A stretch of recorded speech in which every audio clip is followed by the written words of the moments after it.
That in many ways Hollywood movies and television are actually sort of doing behavior modification Precisely. on people to get them to behave in certain ways to think is socially acceptable, and then people actually go out and they act the way they're supposed to act rather than the way they really feel in any given situation. Exactly. Precisely. So it cements the social structure. That's it. And I do understand that. Would you also talk about how movies are revealing the Illuminati agenda? Oh, God, yes. What a story that is. Absolutely. Even more so than you know. Even more so than you suspect.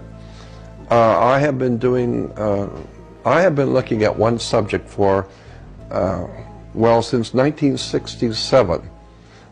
In Glendale, California, let me preface this.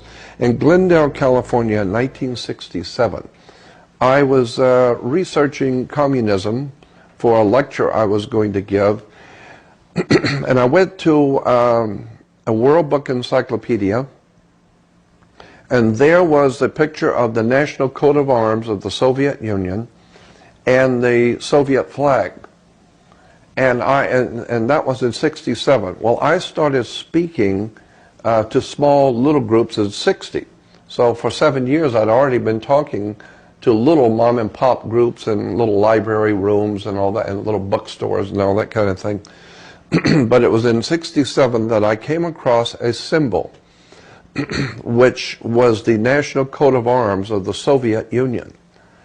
And I was familiar by that time with a particular term that the communists have used, the Nazis have used, the British have used, the Americans have used. And the more I began to, and so when I saw this symbol and the term and the explanation for the symbol in the World Book Encyclopedia, it finally hit me that something is going on a massive, enormous scale around the world, and for the first time I saw it in the Soviet National Coat of Arms, because it was using the same words and terms that the Hitler had used, the Nazis had used, that the fascists had used in Italy. And now as I begin to look, the people of India used it, the governments around the world are using the same symbol. And so I knew that I had stumbled upon something of profound significance. I didn't know what it was, but I already knew, I had a gut feeling that something is really big going on the earth.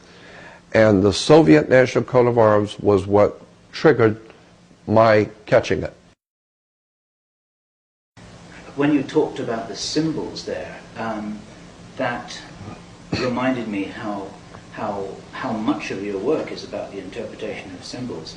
And somebody mentioned to me that you were actually the model for the symbologist that was played by Tom Hanks in the movie Da Vinci Code, the Da Vinci Code. Can you say anything about that? Is it true that that was based on your work and your personality and your research? Well, I'm not in a position to say for sure, because I'm not privy to how they came up with what they did in the movie. All I will say that is for sure and provable is that in 1991, I think it was, I did a presentation that was videotaped in Pasadena area at a bookstore, and the video is out all over the world. It's called The Basic Slide Presentation.